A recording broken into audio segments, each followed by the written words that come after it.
Hello, everybody. It's Monday night, and welcome to Suburban Homesteader, Wyoming, Arizona. And my glasses are reflecting the screen. Nice. But Lazy Bunny Homestead is in here.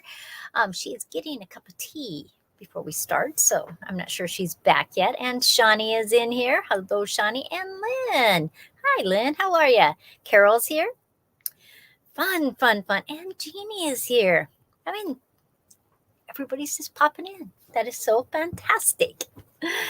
So tonight's going to be a fun night because we are talking about soups. In the middle of winter time, I love a good bowl of soup. In fact, Joe and I eat soup all year round a lot, Sometimes we'll have it 2 and 3 times a week.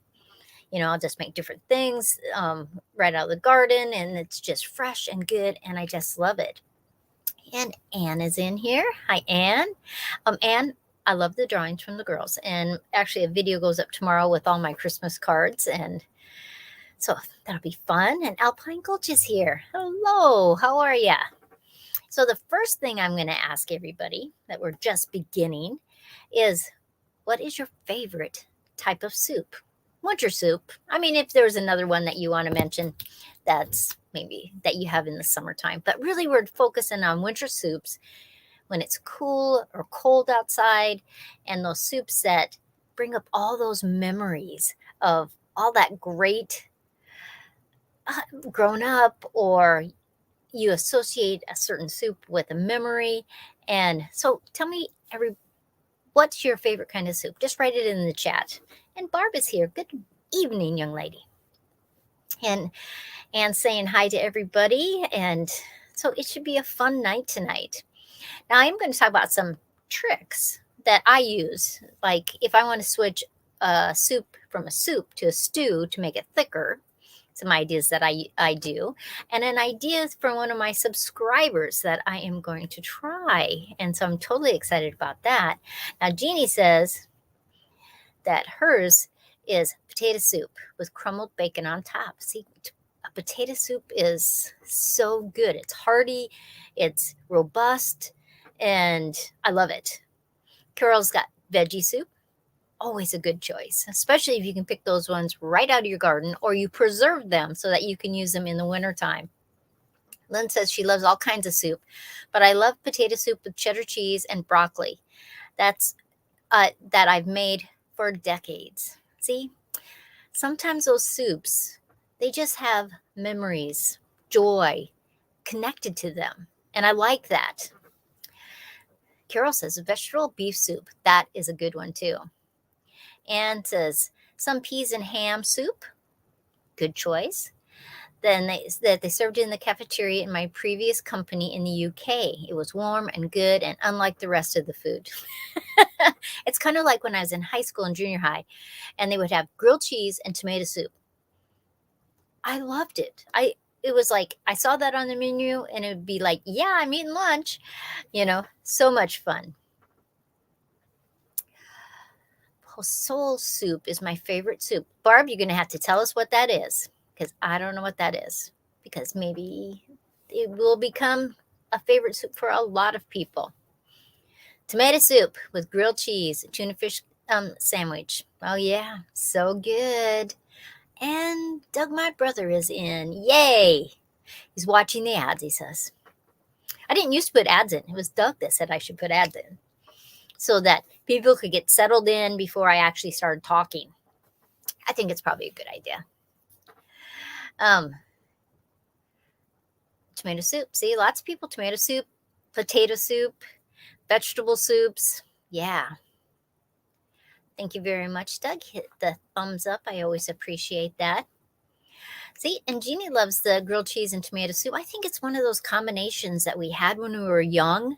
And so it makes it such a great soup because it's attached with memories. And blind guy, his wife, and their life. Hello. I thought this was a video on soups, and it's live. It is. We're going to talk about soups, tricks that we can do to make a soup into a stew, things to add to soups. So we're just asking everybody to just write their favorite soups down there so we can just start talking about them. Oh, and Angie is in too. I hope I didn't miss anybody so far. Carol's is tomato soup with grilled cheese. You know what? You know what I did last time is that we used a pepper jack cheese with the grilled cheese, and that was really good. And that gave it a different, though I love tomato soup with basil in it, some cheese on top, homemade croutons, just so much. And Doug says that Shelly makes a mean egg drop soup. Oh, yeah. Fish soup. I like fish soup too. Clam chowder. Goulash.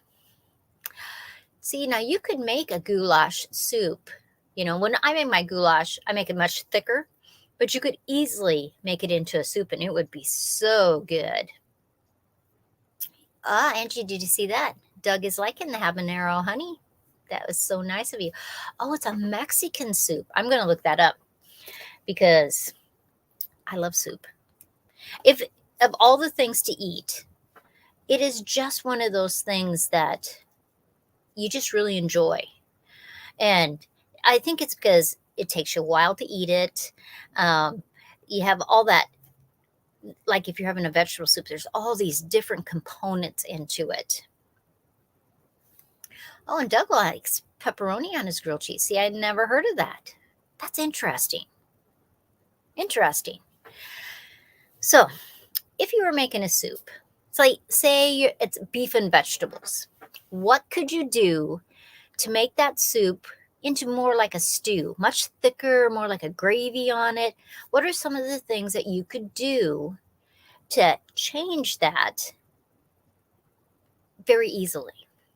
Now, one of the things I do is I make a roux, and a roux is basically like if I sear the meat beforehand, and then I'll take that pan and I'll kind of scrape up the little bits of meat, and I melt butter in there.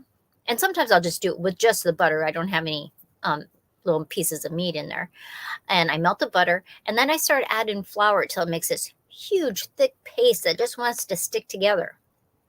And then I'll add it into my soups, and it will really make it really thick. In fact, my broccoli cheese soup that I did not very long ago, that's what I did.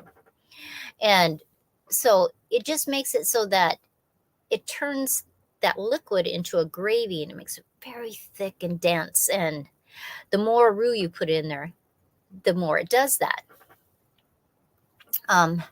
My children really like me cooking potato soups, creamy potato, broccoli potato, veggie potato. Oh, I so agree. And Jeannie, you are right. It is a comfort food.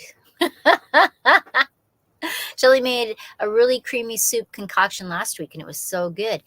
The nice thing about when you have vegetables, vegetable gardens, or you go to the farmer's markets, you have a lot of vegetables, things like that.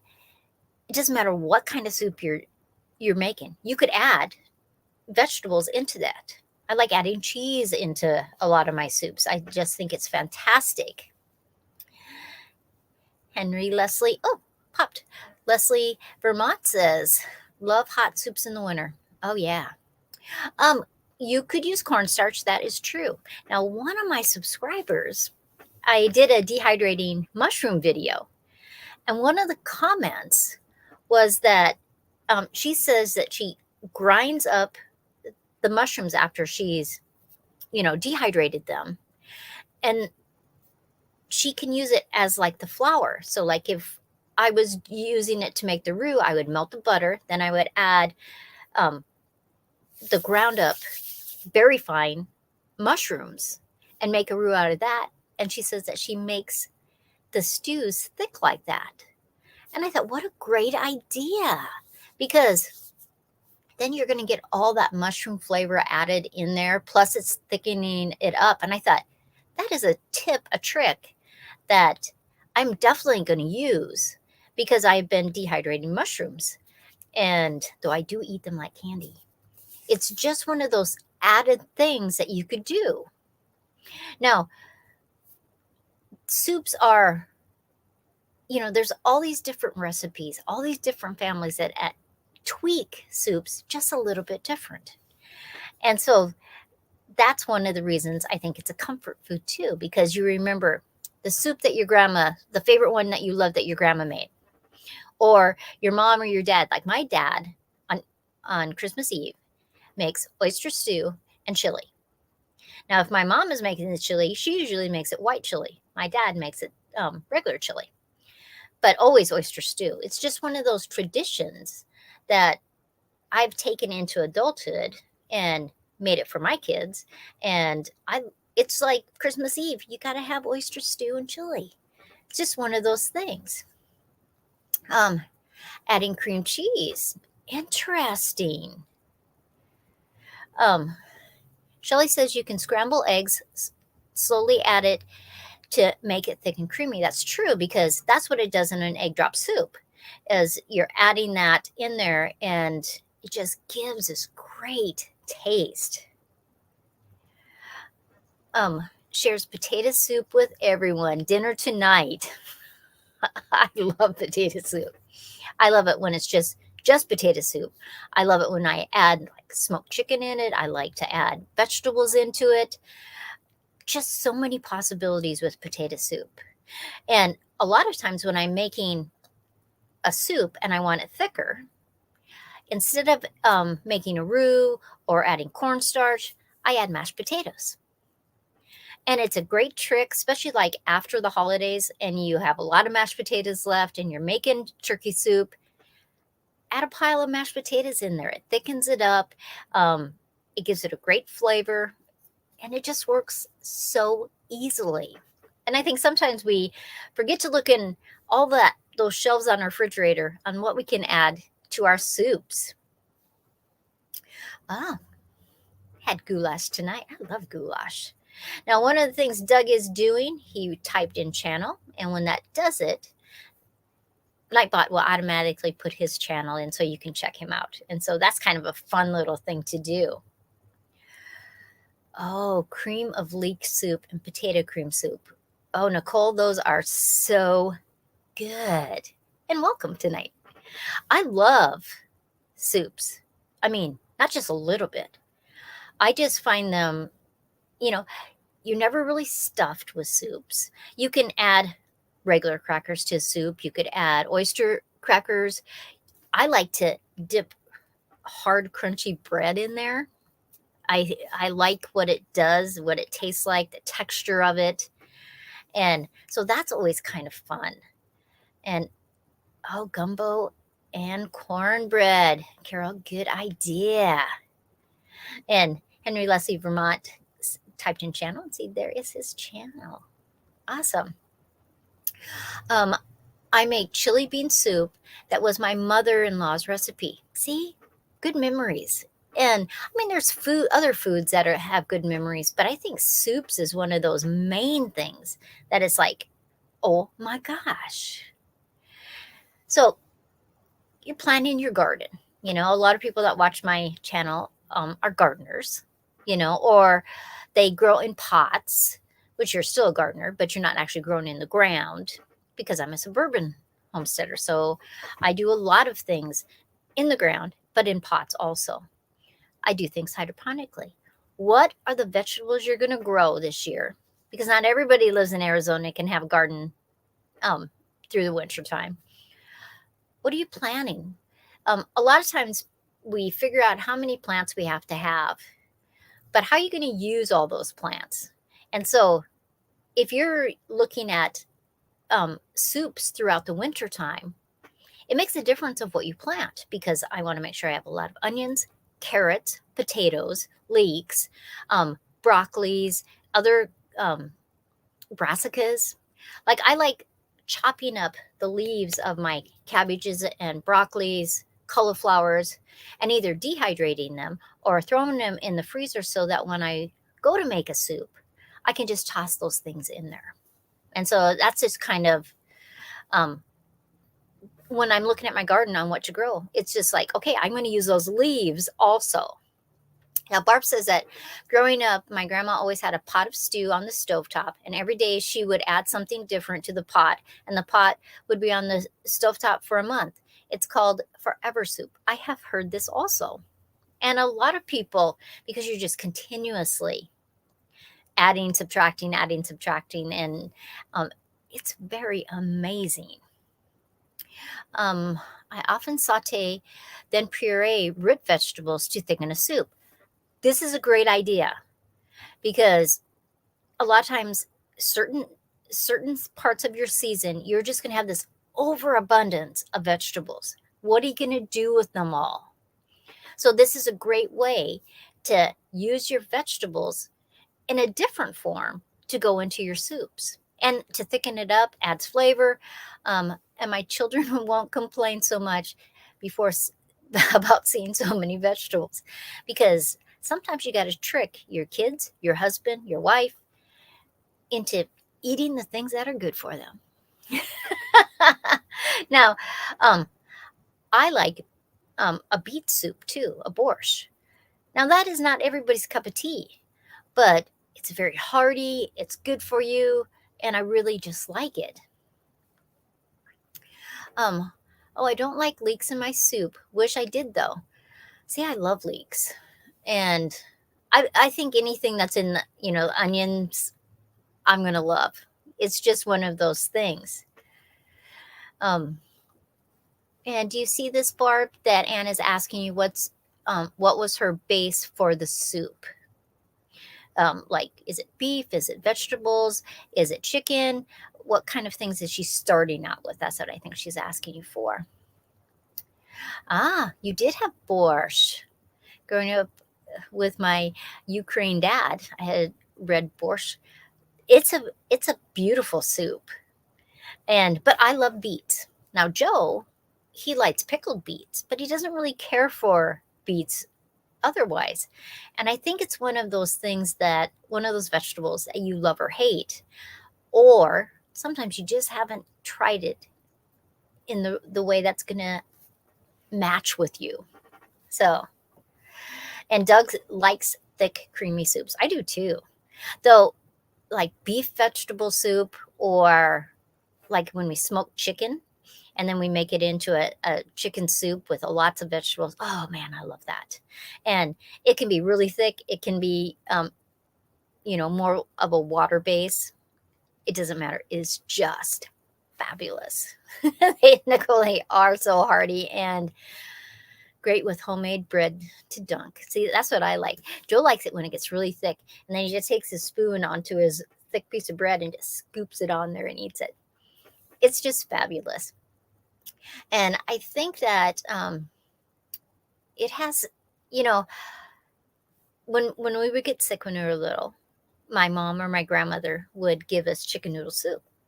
But now they know that it has things in the soup that are good for you to help you get better. And so it's funny that all those moms and grandmas and great grandmas, they already knew that. They didn't need a scientist to tell you that chicken soup is good for you when you don't feel good. Doug says, popped it away. Homemade bone broth is great to start a soup. It is. And we have made homemade bone broth so many times, and I can it so that I can have it whenever I want. And Ann Dale is here. Hi, Ann girl. How are ya? Now, Ann, we were talking about our favorite soups. Chicken dumpling for the winter was one of my mom's favorite soups here in Canada. Nicole, I haven't had chicken and dumpling for a while. I'm going to have to make some of that. I love chicken and dumplings. I like that whole process of dropping those dumplings in and having them cook, and awesome. Barb is saying that she's guessing that her base was some kind of broth. Awesome. Broccoli cheese, always a good favorite. Oh, look it, off to watch the football game. Are you going to have a bowl of soup while you're watching the football game? I think you should. Bye, Henry. But okay, so you're going to make a bowl or a pot of vegetable soup. What kind of soup or what kind of vegetables are you going to put in your soup? What would be the things that you would choose to put in your soup? This has reminded me to make leek and potato soup. I plant the lazy way through our CSA. Well, CSAs are great because you can get so many great vegetables. I think Get your vegetables, fresh vegetables, however you do, in your garden, CSA, a farmer's market, your neighbor, however it works for you. I think it's fabulous. So if I was going to make a soup, oh, Teresa is here. Hello, Teresa. And Charmaine. Yay. Oh, Charmaine says tomatoes, green beans, turnips, carrots, herbs, lettuce, and peas. Now, you guys know that if you've watched the videos the last few days, I am dehydrating lemons. And don't forget that you can put a slice or two of dehydrated lemons into your soup or your stew, and it will really add some good flavor. It's not going to make it tart. It's not going to do anything like that, but it will add some flavors in there. And then when the soup is ready, you just pull that, because it will already have rehydrated itself. Just take it out, but you'll be surprised at how it adds some great flavor to a soup. Jicama. I'll see, that is a good vegetable. Wayne says, hey, Wayne, Forever Soup sounds like a story of Stone Soup. Don't you love that story? If you guys don't know what Stone Soup story is, it's about a traveler goes to a town. They're very poor. He wants something to eat. He's got in his bag some 3 stones. And he says, well, if there's nothing to eat, I'm going to have to make stone soup. And he goes through this whole process, and he's heating the soup up with the stones in it, with the water. And he's going, oh, it'd be so much better if we had an onion. It's just really too bad. And pretty soon one of the villagers gives him an onion. Then they have some cabbage, and they have all this stuff. And then pretty soon at the end, they have this beautiful soup together. And I really like that story. We always had borscht at home growing up. My dad was Ukrainian. See, I love that story. Lynn, that is fabulous. Now, do your grandkids like borscht? Do you fix it for them? French onion soup. Oh, yeah. That is good. Especially you make your own bread. You got the cheese on top. Oh, yeah, so good. And Craig, hello. Turkey noodle. See, good. See, a lot of people are liking the French onion. So, but if you were making vegetable soup, what kind of vegetables would you like to put in? You wish we were neighbors. I wish we were neighbors too. Auntie was making French onion soup not too long ago. I'm going back for seconds of our dinner right now. Yum. Oh, and look at Dana and Andrew. Hello. How are you? See, lots of people like French onion soup. I have liked French onion soup since I was young. It's one of those things that when I was growing up, didn't have it very often, but sometimes you go to a restaurant and they would have it. And so you're ordering it because you don't have it at home very often. Because at our house, it was much heartier soups. But, you have a lot of onions in your garden at the end of the season.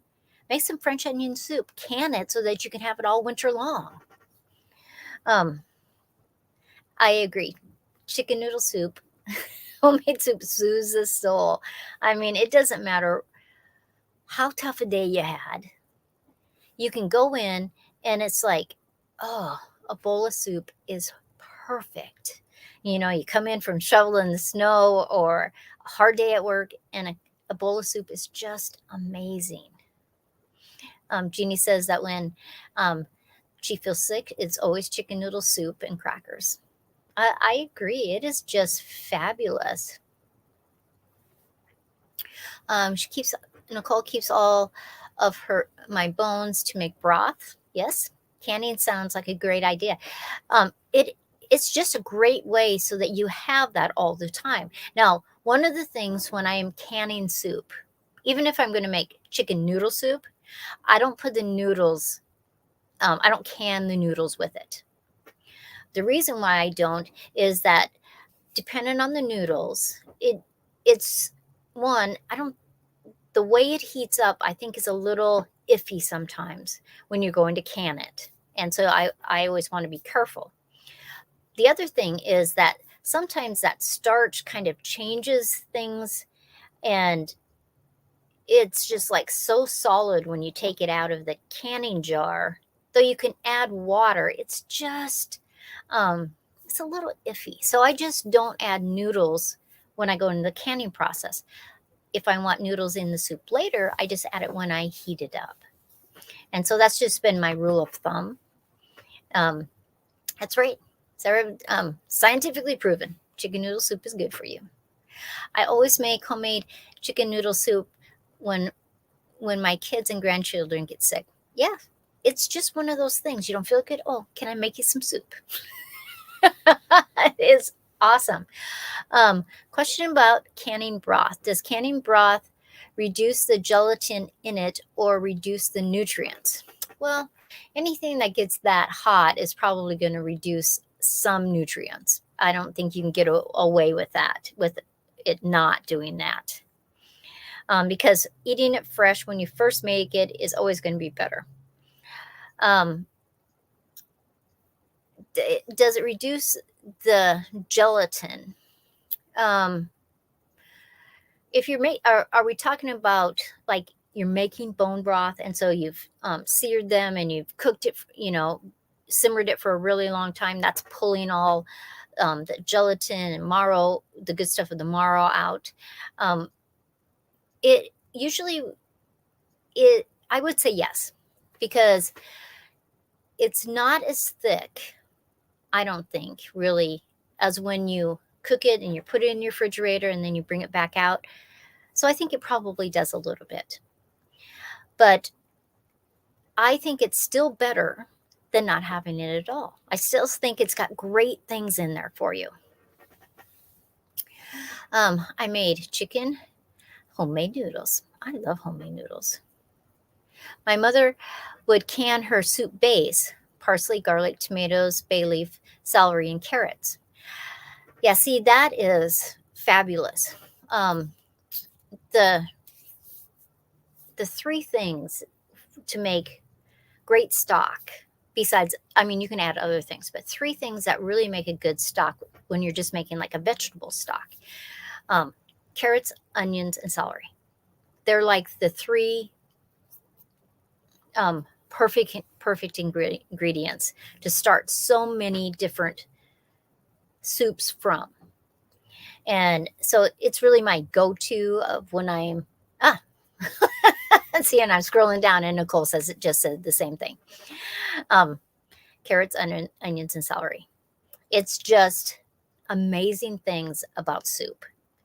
And it will add such layers of flavor with your other stuff. But if you start with that first, it's different than if you add it later. And because those three things meld and mesh together to form this flavor that is just fabulous. And you can make the same soups with the same ingredients, adding those things later, and it will not taste the same as when you add them at the beginning. So it's just one of those things. Doug says my mom would make dumplings in the ham broth, and we always called it slippery pot pie. That is awesome. And put it over mashed potatoes. Oh, see, that is good. But you can also add the mashed potatoes right into your soups, and that's kind of fun. Shawnee says carrots, celery, onions, and almost anything else. So good. I'll go through things that I have in my crisper. I'll go out to the gardens and I'll just pick all kinds of stuff, and then I just start adding it. Now, I like it when it has beef or if it has chicken, but I like vegetable soup just as much. And it is amazing. And Doug says she would make it with beef or chicken broth too. Yes. Oh, Madeline, how are you? Minestrone soup with beans. Oh, that's good. Kidney light and dark, garbanzo, navy, white, all drained. Then the black beans, not drained. Awesome. See? Now, I like growing beans in my garden, but I don't usually grow green beans. I mean, I like green beans and I like yellow beans. Once in a while, I'll grow pole beans because they don't take up, I can stick those poles all kinds of different places in my garden. But most of the time when I grow beans, it's soup beans, because I can have all these beautiful, colorful beans that I can't get anyplace else. Like I can't get them at the grocery store. And so I grow them. And it's easy to maintain pole beans, soup beans, because you're planting them, they're climbing up the trellis or fence or whatever you're using, poles, and you basically wait till they start to dry and you pick them before they start to split and go all over your garden. And so it is fabulous. I'd love to share that story on Tuesday. And you share anything you want to, because we love you. No more turkey. I have a turkey in my freezer right now. I think you should never be without a turkey. It's kind of like toilet paper. You should never be without it. And so I always buy extra turkeys at Thanksgiving, because I want a turkey in my freezer. When I'm back home in Wyoming, sometimes I have more than one turkey, because I have them in the big freezer and I'll have it up in my regular freezer. Lynn hasn't made borscht for the grandkids yet. You are going to have to see if they like it. Jeannie likes mixed vegetables. I like that too. Yeah, it is fabulous. Oh, Teresa's is vegetable soup with onions, carrots, and celery. That combination is just the start of so many great foods. Not just soups, so many great foods when you start with those. My mom would make crab soup, basically vegetable soup with crab meat and Old Bay seasoning. I'd like to try that. That's probably very tasty. Hi, Debbie. Debbie says, "Sorry for yelling. I just hardly catch alive. Big news. We're moving to Torrington.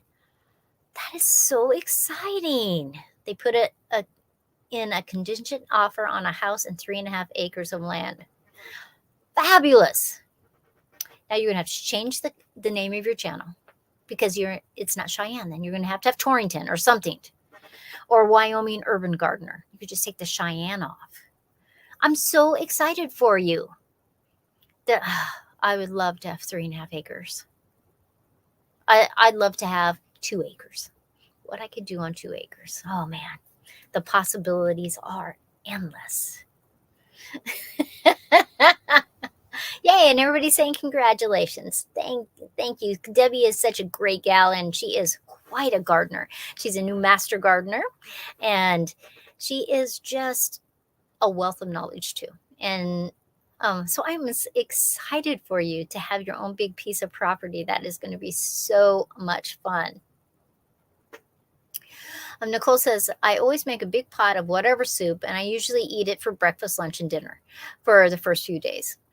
See, Joe and I do that too. I'll make a great big pot. There's only 2 of us now. I have not been able to ever stop making more food than the 2 of us can eat in one meal. I just can't do it. I try. I just can't do it. When you grow up and you have lots of kids, you just get into this cycle, and this is what you do. And so then after 2 or 3 days, it's like, okay, Joe, I'll put it in containers and put it in the freezer. So you don't have to keep eating it, because I would just keep eating it. It would not bother me to have it for days, because I love soup. But I do that when I make any kind of casserole or anything like that. And I have books on cooking for 2. It just doesn't work for me. It just doesn't compute in my brain that this is what you should do. So when we're down in Arizona, I give stuff to my mom. I give it stuff to my neighbors. It just works perfect. Corey starts a show with our story. So I'll clean the fridge and make some stone soup so we can enjoy it during the story. Yeah, see, I like that you start with the story. It's so much fun. If you have not checked them out, Blind Guy, His Wife, and Their Life, they have so many great guests that come onto their show and give you so much information. It is just mind-boggling. And so I appreciate all you do on your channel. I think canning broth, for at least for me, causes the gelatin to rise to the top sometimes. So I'm not sure that it's really reduces the gelatin as much as it's condensing it. See, that could be true. Yeah, I guess I would agree with that, because a lot of times that does happen. I think so. I think, Debbie, you're right. So, oh, and Brandy and Charlie are here. Hello, nice to see you. Sorry we were late. Had to give the baby girl a bath. I hope everything's going good with the adoption, all that stuff. I haven't been over to your channel in a little bit, and I need to check out all the things that are happening. Parsley does add unique flavors. Now, one of the other tricks I will tell you is that I like adding basil to my soups. But the thing about basil is, don't either add it when it's already in the bowl and just let it set for about 5 minutes, or add it no sooner than the last 15 minutes of cooking. Because basil, unlike other herbs, will lose so much of its flavor if it's added too soon. So just make sure that you're adding it at the very end when you're cooking, and then you will have more of that basil flavor. Now, other herbs, it doesn't work that way. You can add parsley earlier, but basil, I have found that it loses a lot of flavor if you do it too early. So it's just one of those things. Peppered Homestead has to be potato soup. See, that's good. Oh, beef and barley. I haven't had beef and barley for a while either. See, this is making me think, oh, all these soups I need to make. Because it's winter. Even in Arizona, it's winter. We had rain for the last 2 nights. Shocking. I won't be urban anymore. Well, that's true, because you'll have your own land. So you just can have changed that name completely. We'll be right outside Torrington city limits. So I think I will have to change it to Wyoming Rural Gardener. Not sure. See, that's a nice name. I'm so excited for you. I'm totally jealous too that you're going to have all that land to do so many things. Oh, lobster bisque. See? So many ideas. Okay, I have to go. It's 38 minutes, and I always try to keep you just at 30 minutes. You can go over at 7 o'clock Mountain Standard Time. So in basically 20 minutes, and see the vineyard chicks, because they are they're just the sweetest girls, and I just love them. And so I appreciate you guys coming in, giving me some more ideas of what I should cook. Charmaine also says, I've always cooked for many, and it is impossible to get down to cooking for 2. I try, and it's just like I don't feel like I'm cooking, because I need to cook for a lot of people. That's one of the reasons I like to cook down at the clubhouse, because I'm cooking for 20 people, 50 people, 60 people, and it makes me happy. I never understood avoiding leftovers and leftover soups. They get better as breakfast, lunch, and dinner. They get better every single day. It's kind of like lasagna gets better, goulash gets better, soups get better. Actually, even some Chinese food gets better. Mexican food gets better. Yeah, it's just fabulous. But everybody, I'm going to let you go. And I know I haven't even scrolled all the way through all the comments. But, oh, don't forget split pea soup. See, good ideas. Look at that. Big house, 5 bedrooms, 2 baths. I'm going to come visit this summer. That's right. I'm going to invite myself, Debbie. I'm going to come down and see you on your land, and it's going to be so much fun. So everybody, thank you so much. I hope you have a great day, that you are enjoying life, that it's fabulous and wonderful, and I will see you next time. I have to go fix that Joe man some supper. That's right, supper. Bye, everybody.